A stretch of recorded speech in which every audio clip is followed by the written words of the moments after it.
Hello friends, welcome to ED action. இன்றைக்கி வந்து ஒரு சூப்பரான பெரிய நெல்லிக்காயில் ஊறுகாய் தாங்க செய்ய போகிறோம். எப்படி செய்கிறதுன்னு பார்க்கலாம். இந்த வீடியோ பார்க்குறவங்க லைக் பண்ணுங்கள், ஷேர் பண்ணுங்கள், சப்ஸ்கிரைப் பண்ணுங்கள். ED action family. இப்போ வந்து இந்த நெல்லிக்காய் ஊறுகாய் செய்கிறதுக்கு வந்து நான் நெல்லிக்காய் எடுத்துருக்கேன் பாருங்கள். பெரிய நெல்லிக்காய் தான் எடுத்துருக்கேங்க. இதை ஃபஸ்ட்டு வந்து நம்ம தண்ணியில் வந்து நல்லா கழுவி எடுத்துக்கிறலாம். இதில் மண் எதுவும் இல்லாமல் சுத்தமாக கழுவி எடுத்துட்டேங்க. எடுத்துகிட்டு வந்து இப்போ வந்து நான் இதை வந்து நறுக்கியெல்லாம் போடலைங்க, இடித்து தான் போட போகிறேன். இப்போ பாருங்கள், அந்த உரலில் வச்சு நல்லா ஒரு இடிச்சிட்டோம்னாலே நல்லா 4 பக்கம் வந்து நல்லா விரிசல் விட்டுரும். நான் இன்றைக்கி நெல்லிக்காய் வந்து அவிச்சு செய்யலைங்க, இது அப்படியே நம்ம ஊற வச்சு தான் செய்ய போகிறோம். இப்படி செய்யலை வந்து ரொம்பவே நல்லாயிருக்கும் டேஸ்ட்டு. இங்கே பாருங்கள், இந்த மாதிரி ஒரு தட்டுலேயே நல்லா இடிஞ்சு வந்துடும். இந்த மாதிரி எல்லாமே நான் இடித்து போட்டுக்கிட்டேன், பாட்டிலில் போட்டுட்டேன். ஒரு 2 பச்சை மிளகாய் எடுத்து 4ஆக கீறி போட்டுடலாங்க. முழுசாகவே கீறி 4ஆக கட் பண்ணி போட்டிருக்கேன். உப்பு வந்து 1 ஸ்பூன் அளவுக்கு இதில் உப்பு போடுறேங்க. உப்பு வந்து கொஞ்சம் தூக்கலாக தான் போடணும். பெரிய ஸ்பூனில் 1 ஸ்பூன் அளவுக்கு நான் போடுறேன். அதுவும் கல் உப்பு தாங்க போடணும், அப்போ தான் நம்மளுக்கு ஊறுகாய்க்கு நல்லாயிருக்கும். இப்போ தண்ணி வந்து ஒரு 1/2 கிளாஸ் அளவுக்கு தண்ணி விட்டு இதை நல்லா குலுக்கிக்கிறலாங்க. குலுக்கி வந்து இதை வந்து நான் ஒரு மாதத்துக்குனாச்சும் இதை ஊற வைக்க போகிறேங்க. இது 2 நாளைக்கு ஒரு தடவை எடுத்து நம்ம குலுக்கி வச்சிட்டோம்னா இது ரொம்பவே சூப்பராக ஊறி நல்லா வந்துடும்.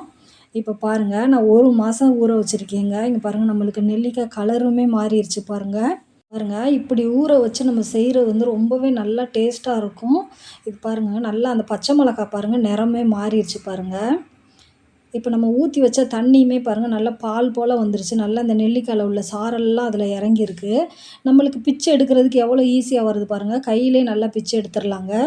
அவிச்சு செய்கிறத விட இந்த மாதிரி செய்கிறது ரொம்பவே நல்லாயிருக்கும். இப்போ கொட்டையை எடுத்துகிட்டு நான் சின்ன சின்ன துண்டுகளாக பிச்சை எடுத்துக்கிட்டேன்.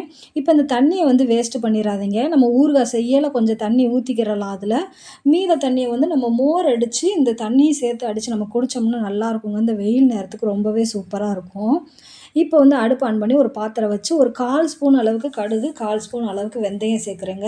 சேர்த்து இது நல்லா பொரியிற வரைக்கும் வறுக்கணும். இப்போ காரத்துக்கு ஏற்ற மாதிரி ஒரு 10 வரமிளகா, 12 வரமிளகா அதில் சேர்த்துருக்கேன். சேர்த்துட்டு லைட்டாக சூடு ஏறவுமே அதை எடுத்தாச்சுங்க. அதை பவுட்ரு பண்ணி வச்சுக்கிடுவோம். இப்போ வந்து அதே பாத்திரத்திலே வந்து ஒரு 2 டேபிள் ஸ்பூன் அளவுக்கு நல்லெண்ணெய் சேர்த்துருக்கேன். நல்லெண்ணெய் சேர்த்துட்டு இந்த நெல்லிக்காவையும் அது கூட சேர்த்துடலாம். சேர்த்துட்டு இப்போ நம்ம சிம்மிலே வச்சு இந்த நெல்லிக்காவை நல்லா வதக்கிடணுங்க. வதக்க நல்லா ஒரு டேஸ்ட் இருக்கும், கொழப்பு வந்துடும் நல்லா.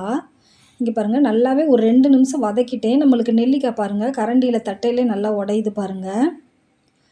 அவ்வளோதாங்க. இப்போ நம்ம எடுத்து வச்சுருக்க பவுடரையும் அது கூட சேர்த்துக்கலாம். நான் பாதி அளவுக்கு சேர்த்து லைட்டாக கிண்டி விட்டுட்டு மீதத்தை சேர்ப்பேன். இங்கே பாருங்கள், பாதி அளவுக்கு சேர்த்து லைட்டாக கிளறி விட்றேன் பாருங்கள். இதுக்கு வந்து நல்லெண்ணெய் தாங்க சேர்த்து செய்யணும். அதே போல் கொஞ்சம் அதிகமாக எண்ணெய் சேர்த்துக்கிறணும். ஏன்னா எண்ணெய் இருக்க தான் நம்மளுக்கு நெல்லிக்காய் வந்து கெட்டு போகாமல் இருக்கும் இந்த ஊறுகாய். இப்போ பாருங்கள், மீத மசாலாவையும் சேர்த்துட்றேங்க. சேர்த்துட்டு நல்லா கிளறி விடலாம். அடுப்பு வந்து நம்ம சிம்முலேயே தாங்க வச்சு கிளறி விடணும். இப்போ வந்து அந்த தண்ணி வந்து நம்ம எடுத்து வச்சோம்னா அந்த தண்ணி நான் கொஞ்சம் சேர்த்துருக்கேன், அதை காட்டலை நான் கொஞ்சம் ஒரு 1/4 டம்ளர் அளவுக்கு அதில் சேர்த்துருக்கேங்க. சேர்க்கையில் வந்து நம்மளுக்கு வந்து ஊறுகாய் வந்து ரொம்பவே நல்லா நெழுகலாக வரும். அவ்வளோதாங்க. இப்போ எண்ணெயெல்லாம் திரிஞ்சு வந்துருச்சு. அடுப்பை ஆஃப் பண்ணிடலாம். ரொம்பவே சூப்பரான பெரிய நெல்லிக்காய் ஊறுகாய் ரெடி ஆயிடுச்சு. இதே போல் நீங்கள் ட்ரை பண்ணி பாருங்கள். தேங்க்யூ ஃபார் வாட்சிங்.